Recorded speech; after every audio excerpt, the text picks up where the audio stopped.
My boss fired me for not being a culture fit after I reported harassment. 3 months later, his daughter applied for an internship at my new company. I was on the panel. She recognized me mid-interview. I'm Layla, 28, female, and I've never told this story to anyone start to finish because honestly, every time I try, my throat tightens up like it's physically trying to protect me from remembering. But I need it out now, not just because I finally feel safe enough, but because karma, sweet, poetic, unexpected karma, just handed me something I didn't think I'd get, a choice. 3 months ago, I got fired for not being a culture fit. That's corporate speak for you made us uncomfortable by not staying quiet. I'd reported my team lead, Aaron, 41, male, for harassment. Nothing vague either. Full-on inappropriate comments, unsolicited touches during meetings when no one was looking, accidental late-night Slack messages with heart emojis. I documented everything. I even saved a voice memo where he told me, "You're just too sensitive. Girls like you should know how to take a compliment." I didn't expect them to roll out the red carpet when I reported it, but I also didn't expect to get yanked into HR 3 days later and handed a manila envelope. "We think your skills are better suited to a different environment," they said with that HR smile that's all gums and lies. I didn't cry in the moment. I went home, stood in my kitchen for what felt like an hour, still wearing my blazer like it could keep me upright, and then I broke. Not because I lost the job. I can get another job. I broke because I knew what it meant. They'd protected him. They always protect them. But here's the thing. I didn't vanish. 3 weeks later, I had a new job at a fast-growing startup. Better pay, healthier culture, and, most importantly, leadership that actually backed me up when I shared what happened. My new boss, Priya, 36, female, read every line of my documentation and said, "We'll never let that happen to you here." And now? Now I'm sitting in a glass-walled conference room, my iced coffee sweating beside my notepad, waiting for the next internship candidate. We do group interviews here. 3 panelists and 1 interviewee. It's meant to put them under a little pressure, see how they collaborate. I like watching their tells. Tapping fingers, darting eyes, nervous laughs. We're on the 5th candidate of the morning when her name pops up on the schedule.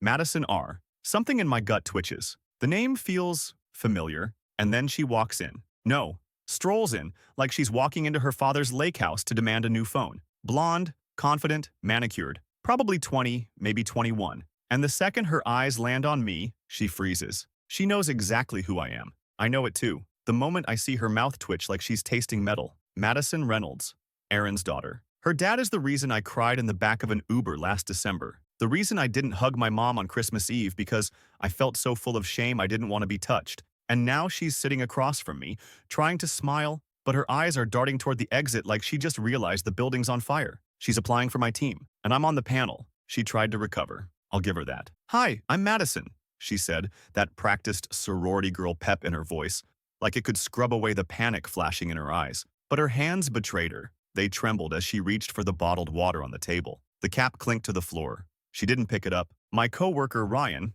32, male, good guy, genuinely clueless in this moment, smiled politely and started the intro. "So Madison, just walk us through your resume and why you're interested in this internship." She launched into the script. Business major at UT Austin. Summer volunteer program. Ran the marketing for a campus fundraiser. It was polished, sure, but I wasn't listening to the words. I was watching her face every time she glanced my way, like she couldn't believe I was real, like I was a ghost that just crawled out of her dad's closet. Because here's what she didn't know. I never used her name when I filed the report. Back when it all went down, Aaron used to brag about her constantly. My daughter just landed a modeling contract. Madison got into a top-tier sorority. Madison's smarter than half the guys in this office already. He showed me a picture of her once. Him and her on some beach, holding margaritas, his hand just a little too low on her back. It made my stomach turn. I remember thinking, God, I hope she never ends up alone with him. But now here she was, grown, qualified on paper, and sitting across from the woman her dad tried to destroy. I asked the first question. My voice was calm, steady, borderline chipper. "So Madison, tell me about a time you worked in a team and faced conflict. How did you handle it?" She blinked. Just for a split second, but I saw it. That flicker of, is she talking about my dad? Is this a setup? One time our fundraiser team disagreed on budget allocations, she began, fumbling her way into a generic story. She spoke fast. Too fast. Her words tripped over each other, and the sweat was visible now at her temples. Her hands kept smoothing down her skirt like she was trying to erase herself from the chair. The other panelist, Joe, 29, non-binary, absolute legend, nodded along, taking notes, blissfully unaware of the landmine they were sitting beside. But me? I leaned forward, smiled just slightly and asked, And what did you learn from that conflict? About communication, about power dynamics. She looked at me like I just whispered her name from under her bed. She tried to answer, something about learning to compromise, but it was unraveling. Her confidence, her poise, it was slipping. And I knew why. Because she didn't just recognize me. She remembered me. 3 months ago, during the worst week of my life, I ran into Aaron and Madison at a coffee shop. I had just finished my last HR meeting. That humiliating final talk where they handed me my severance and said, "This doesn't reflect your value as a person." I was shaking, barely holding it together, and then I saw them. Aaron, laughing, holding his daughter's oat milk latte, smiling like the world hadn't just chewed up someone he preyed on. And Madison saw me, makeup ruined, resume folder clutched like a lifeline, and nudged her dad, whispering something. They both laughed. They laughed, and now she's here, sweating, shaking, on my panel. I watched her swallow hard. "Sorry, I'm just nervous," she mumbled. I smiled wider. "Take your time," I said. "We're all just here to get to know the real you." After the interview ended, Joe and Ryan started their post-interview chit-chat like usual, comparing notes, tossing out feedback. Joe thought Madison seemed weirdly tense. Ryan chalked it up to nerves. "Probably her first panel," he shrugged, already pulling up the next candidate's resume. I stayed quiet. Madison all but sprinted out of the room. No handshake, no thank you. Just a flash of blonde hair and the door clicking shut behind her. She didn't even wait for the elevator. Took the stairs. I know because I went to the break room and watched her from the window, her heels clacking down concrete like she was running from something, which she was. Me. Here's the thing. I didn't tell anyone at the new job about what happened at the old one.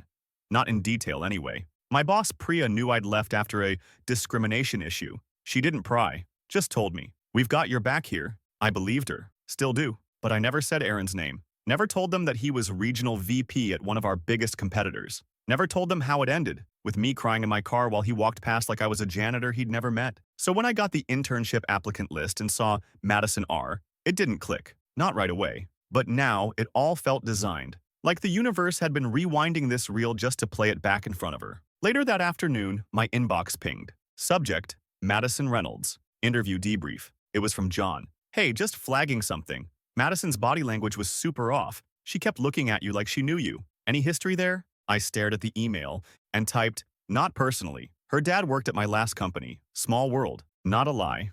Just not the whole truth. Yet, because I needed to think, I paced my apartment for hours that night, replaying every awful moment from that year. The time Aaron cornered me at the copy machine and said, "That skirt's a distraction." The time I tried to move to a new team and he blocked it. The time I walked into the office bathroom, dry heaving after another HR meeting where they said, "We're still investigating." He took everything from me, my confidence, my health, my sense of safety. And when he was done, he laughed in a coffee shop with his daughter while I could barely afford rent. I didn't want to punish her for what he did. I swear to God, I didn't go into that room thinking about revenge. But here's what started eating at me. What if she knew? What if she knew the rumors? Knew what he did? Knew who I was when she walked in and still tried to charm her way into this internship? Because that laugh in the coffee shop, it wasn't neutral.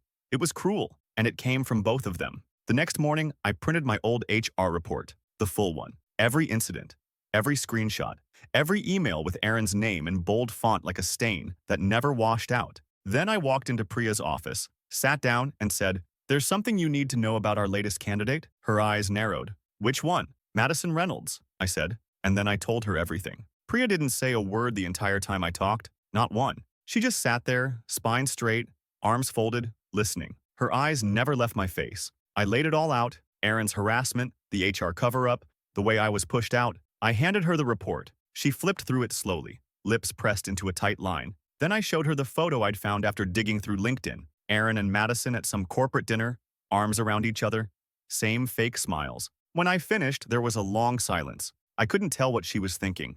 My hands were damp. I was halfway convinced she was going to tell me I'd overstepped, that this was unrelated, unprofessional, petty. Instead, she leaned forward and said, "You should have told me sooner." I almost cried right there. "I didn't want to seem like I had an agenda," I said.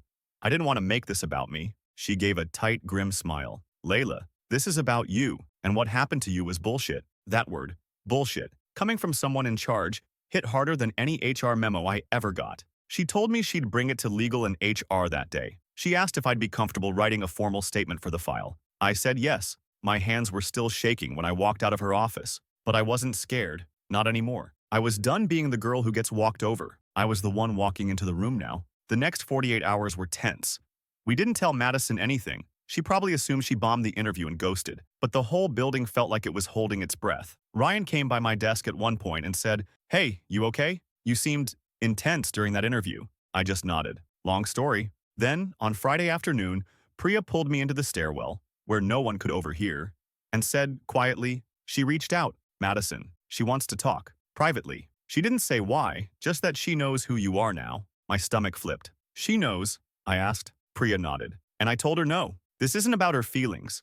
It's about what you need. I didn't sleep that night. I couldn't. I kept imagining Madison's face in that interview room, the cracks in her voice, the way her eyes darted every time I spoke. She knew, not just in the room, but maybe before, maybe for years. Maybe that coffee shop wasn't a coincidence at all. I thought I was done with this story, but apparently it wasn't done with me. Saturday morning, I got the message. It came through LinkedIn, because of course it did. Polished, polite, fake smiley tone, just like her dad. "Hi, Layla. I think there's been a misunderstanding. I'd really appreciate a chance to clear the air. I admire your career so much. Can we talk?" I stared at it for 10 minutes, then typed exactly 5 words, "Ask your dad about me," and hit send. I waited 2 minutes, then blocked her. And for the first time in 3 months, I felt like I could breathe again. Update 1. I did not expect this to blow up the way it did. I thought maybe a few people would read it and nod along, maybe drop a "screw that guy" in the comments. Instead, I woke up to 2,000 plus messages, DMs from people saying they went through the same thing,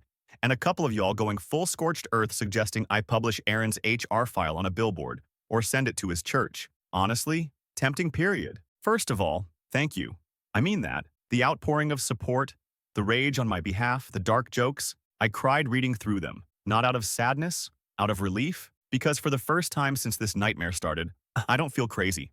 I feel seen. And yeah, I saw the DMs from a few trolls calling me vindictive or trying to ruin an innocent girl's career. Let me be crystal clear. Madison wasn't innocent. She knew, not just in that interview. She knew months ago, at that coffee shop. She saw me, saw my face, recognized my pain, and still laughed. Her father was being investigated for harassment, and she mocked the victim. I'm not punishing her for being his daughter. I'm holding her accountable for being complicit in his abuse. Also, some of you asked if I was scared of retaliation. I was.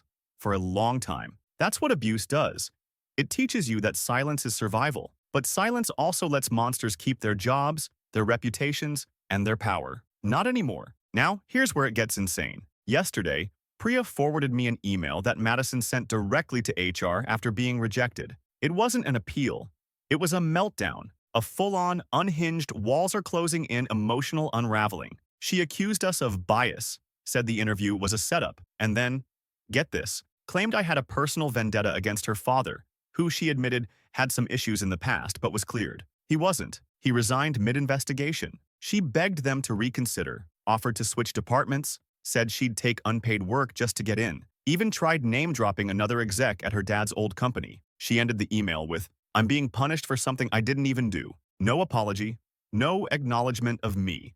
Just the same entitlement that probably got her that coffee shop giggle in the first place." HR didn't even respond. But Priya sent me a message after, "You did the right thing." And she just confirmed everything. So, that's where we're at. I don't know what Madison told her father, but if he knows I was the one who blocked her from getting in, I hope it stings. Not just because I cost his daughter an opportunity, but because he knows why. He knows what he did, and now his past is starting to affect his future. Like mine did. Except I rebuilt mine from scratch. He's watching his crumble. Monday morning started normal. Alarm at 7 a.m., iced coffee from the bodega downstairs, that calm before the office chaos. I even had a little spring in my step walking into the building, like my spine had reassembled itself after months of pretending to be small. I had power now. Not big, flashy power, quiet, undeniable power, until I stepped off the elevator and saw him, Aaron, standing in the lobby. My stomach dropped so fast I swear I heard it hit the floor. It was him. Same smug face, same stiff posture like the world owed him eye contact. He was wearing one of those fitted suits that screamed middle management confidence. Charcoal gray with the faintest pinstripe, and he was talking to the receptionist like he owned the place. She glanced up, pointed toward the elevators, and he turned, saw me, smiled, like we were old friends who just hadn't run into each other in a while. I didn't move. My legs locked. My lungs shut off like a flipped breaker. My body was screaming danger, but my brain was still trying to catch up. "Layla," he called out, way too loud for the space. "What are the odds?" I didn't respond. I walked, fast, straight to the elevator, smashed the button like it owed me money. But he followed. Wait, hold on. I just need a second. The doors opened. I stepped inside. He reached for the edge, and I snapped. Don't, I said. Hand out, palm flat like I was holding back a wild animal. You don't get to come in here. He laughed. You really think you can keep me out of every building in the city? I don't have to, I said. Just this one. He leaned closer. His voice dropped. You cost my daughter a career. My hand curled into a fist. You cost me everything and didn't lose a damn thing. She just got her first taste of your karma. That smile finally cracked. Just slightly. A twitch at the corner of his mouth. Something bitter behind the teeth. You're playing a dangerous game, Layla, he said. You think they'll always be on your side? You think you're untouchable now? I didn't flinch. I stared him down like I was trying to burn holes through his skull. I said, you're scared for the first time in your life, and I think your daughter is too. Then the doors started to close. I looked him dead in the eye and added, tell Madison next time she applies somewhere, she better leave my name off her resume. The elevator swallowed me whole. My hands didn't stop shaking until lunch. I reported him immediately. Priya went nuclear. HR called security. Turns out Aaron had used a contact at another company in the building to drop by under the guise of a networking meeting. They flagged his name. He's now banned from the premises. But the damage was done, because now it's not just about revenge, now it's war. That night, I didn't go home. I went to the gym, hit the punching bag until my knuckles stung through the wraps, and then sat in my car for an hour just breathing. My hands couldn't stay still. I kept seeing his face in the lobby, that smirk, that you can't touch me smugness. It lit something in me. Something old and raw and furious. And I realized I wasn't done. This wasn't just about a daughter's internship anymore. This was about rot, about what men like Aaron leave behind when they finally get booted out. The silence, the shame, the twisted fear that maybe it was your fault after all. I'd survived it. Barely. But how many hadn't? So I did what I'd been too scared to do 3 months ago. I opened a new email draft. Subject line, RE: Aaron Reynolds left parenthesis former regional, VP right parenthesis dash, incident reports period. Then I attached the documentation. Every single file, screenshots, timelines, internal emails from HR that hinted at a cover-up, the full complaint log. I even dug up the photo of him and Madison at that corporate dinner. Because yes, it mattered. He used his own child as PR cover, made himself look like a family man while cornering women at conference hotels. And I didn't just send it to our legal team. I sent it to a journalist. Not just any journalist. Cassidy Tran, 35, female, investigative reporter for a mid-size but viciously honest local paper. She'd done exposés on city corruption and abusive university professors. She'd already taken down bigger monsters than Aaron. Subject, former VP quietly forced out amid harassment cover-up. Victim speaks. I didn't sign it with my full name, just initials, enough for her to find me if she looked. And then I went to sleep for the first time in weeks without a nightmare. But Aaron, he wasn't done playing. 3 days later, my building's receptionist flagged a delivery. Hey, Layla, she said, her voice weird. You got a flower arrangement. No card. I froze. It was huge. Ridiculously expensive. White lilies, dark purple orchids, roses so deep they looked almost black, tied with a satin ribbon. No note, no sender. I didn't even touch it, just stared at it for a second before saying, get rid of it, please. I knew what it was. A message. His message. He couldn't get inside the building anymore, so he sent his ghosts. Except this time, I wasn't afraid. I was furious. I pulled up the interview clip from our office security cam, the one where Madison first walked in and recognized me. You could see it all in her face. The slow horror, the panic. I clipped the moment she saw me and sent it to Cassidy. Caption, this was his daughter, interviewing at my new job. She knew. She replied in less than an hour. One line. Let's talk. You're not the only one. Update 2. South. Remember that reporter I mentioned? Cassidy Tran? Yeah. She wasn't just interested. She was locked in. Within 24 hours of sending her the security cam clip, she asked to meet in person. We sat down at a coffee shop across town. Neutral ground. She came in with a binder thicker than my original HR report and said, before you say anything, just look at this. Inside were 6 names. All women. All former employees from my old company. All filed complaints against Aaron. 3 of them had identical language in their reports. Commented on appearance, lingering touches, retaliation after turning him down. 1 woman had left the company abruptly after a mental health crisis. Another was demoted after going to HR. And 1, she'd left the industry entirely. I sat there, jaw clenched, while Cassidy explained how the company had buried every single case, sometimes before they even reached formal investigation. They called it personality clashes, or said the women had performance issues. In 2 cases, they offered them severance packages to sign NDAs. And then Cassidy dropped the bomb. Aaron's wife filed for divorce last month, cited emotional cruelty and inappropriate workplace relationships. I nearly choked on my coffee. Turns out Madison wasn't the only one with a front row seat to his downfall.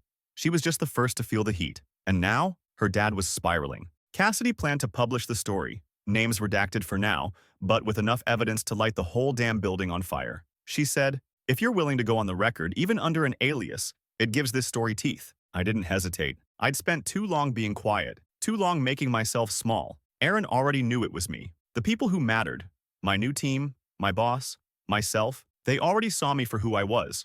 So I told her, use my name. First name only. Layla's fine. Now here's where it gets cinematic. This morning the article dropped. Front page of the local section. Headline: Corporate Predator Protected, 6 Women, 1 Executive, 0 Accountability. And in the first paragraph, Layla, a former employee, describes the moment she was fired after reporting harassment. "They told me I wasn't a culture fit. I was too loud, too sensitive, too emotional, but he got a quiet promotion out the back door." The piece exploded. By 10 a.m., it had been picked up by a national outlet. By noon, someone leaked Aaron's internal email history, including one message where he called a female manager ungrateful for not appreciating male attention. By 2 p.m., LinkedIn was on fire. And by 4 p.m., guess who reached out again? Madison. This time, a full apology, paragraphs long, saying she was young, naive, believed her dad was being smeared, and didn't know how deep it went. Said she was sorry for laughing at the coffee shop. Said she thought I was one of those fake accusers until she saw my name in the story. Said she was ashamed. I haven't replied, because this isn't about Madison anymore. It's about every woman who had to swallow her voice just to keep a paycheck. About every not a culture fit who got pushed out so a predator could keep his corner office. I've got my voice back now, and I'm not done speaking. Next part's coming soon. Just wait till you hear who called me after the article went viral. Let's just say Aaron's reputation isn't the only thing he's losing. The call came from a block number. I almost didn't answer, but something in me knew. It wasn't spam. It was him. I picked up, said nothing, just listened. Then that voice, all too familiar, smooth and oily like a grease stain that never washes out. "You really had to drag my daughter into this?" No hello, no small talk, just rage. But not the screaming kind. The scary kind. Cold, controlled. The voice of a man who just realized he's no longer untouchable and has nothing left to lose. "You could have made your point without ruining her future." I laughed. It just slipped out. "Her future?" I said. "She was happy to watch you ruin mine. Remember that coffee shop, Aaron? She looked me in the face while you laughed. She didn't know the whole story." "Oh, but you did." That cracked him. His voice rose. "You think this makes you a hero? A crusader? All you've done is make enemies. I hope you know what you've started." "Good," I said. "Let them come." I hung up, blocked the number, sat back in my chair, heart thudding in my throat. And then I opened LinkedIn. His profile, gone. His company released a statement distancing themselves from past leadership practices. His wife unfollowed him on every social platform and wiped all photos from their anniversary trip to Greece. And then I did something I didn't expect. I reached out to the other women from Cassidy's article, started a group chat, Survivors of Aaron Reynolds, and one by one they joined. Samantha, Mira, Danielle, Annika, Sarah, all of us. Different roles, different departments, same story. We'd been whispers in the hallway. Now we were a chorus. And let me tell you, these women, they're not done either. One of them, Danielle, had kept a voicemail from 2019. Aaron, slurring drunk, saying he could make or break her career. She'd never played it for anyone, until now. Another, Sarah, had screenshots of a Slack thread Aaron deleted before HR could review it. We compiled everything, and next week, Cassidy's publishing a follow-up. Title: The Deleted Files, Inside the Whisper Network That Brought Down a Corporate Predator. It's no longer just about Aaron. It's about every company that protected him. But here's the twist you didn't see coming. Guess who else tried to reach out? Not Madison, her mother. A single-line email. "Thank you for protecting my daughter in ways I never could. He fooled all of us." "I'm sorry." I didn't reply. Because this isn't a redemption arc. It's a reckoning, and I'm just getting started. Yesterday, I walked into the office like it was any other day, except it wasn't. I passed our receptionist, who smiled a little too knowingly. People nodded at me like I'd just won a court case. My inbox was full of messages from women I'd never met, from our partner firms, from other cities, even from people who used to work under Aaron. One subject line read simply, "Thank you. You lit the match we were too scared to strike." And then there was the internal announcement. Our company officially introduced a new mentorship initiative, designed by Priya and me, for early career women navigating male-dominated departments. They called it Fit for Culture. I wanted to laugh. I wanted to cry. I wanted to go back in time and hug the version of myself who thought being fired was the worst thing that could ever happen. Because, in a way, it was the best. I'd become exactly what Aaron feared. Visible, loud, unrelenting. Later that afternoon, I got a notification. The follow-up story was live. The deleted files blew up faster than the first article. This time, it named the VP who shielded Aaron, the HR director who shut down complaints, the email threads they thought were gone forever, and right in the middle of it, our group, our stories, our proof. By nightfall, 2 more executives had stepped down to pursue other opportunities. That's corporate speak for you got caught. I didn't think there was anything left to say until my phone buzzed again. An unknown number with a text that just said, "You won." I didn't recognize it at first. No name. Just those 2 words. Then I scrolled up and realized it was Madison, blocked months ago. But somehow she got through. She didn't follow up. No long message, no emoji, just that one admission. You won. And I stared at it for a long time, not because I believed it, but because I didn't need it. Winning wasn't the goal. It was never about vengeance. Not really. It was about truth, about justice, about making sure no other woman had to stand in a glass conference room, holding her resume like a shield, while her predator sat in the corner office with a view. It was about me, finally being enough. I deleted the message. No response. No more wait. Just exhaled and walked into my life, free.